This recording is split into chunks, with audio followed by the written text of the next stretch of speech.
রূপ শোভায় মন ছুঁয়ে যাবে যে কারো। মহাসড়কের ১৪ গ্রাম মিয়ার বাজার, দাউদকান্দি, চান্দিনা সদর দক্ষিণ উপজেলার বিভিন্ন অংশে শত শত গাছে সোনালী ফুল ফুটে রয়েছে। ফুলের সৌরভ আর মন মাতানো রঙে আকৃষ্ট হচ্ছেন চলাচলকারীরা। দীর্ঘ একটা পথ চলাচলের সময় সোনালুর এমন মনোমুগ্ধকর দৃশ্য যাত্রী ও চালকদের বিমোহিত করার পাশাপাশি ক্লান্তি নিমিষেই ভুলিয়ে দেয় বলে জানান চালকরা।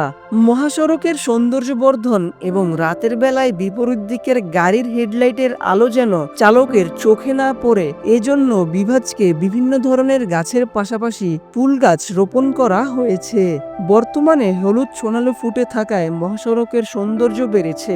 চলাচলের সময় মানুষ মুগ্ধ হচ্ছেন।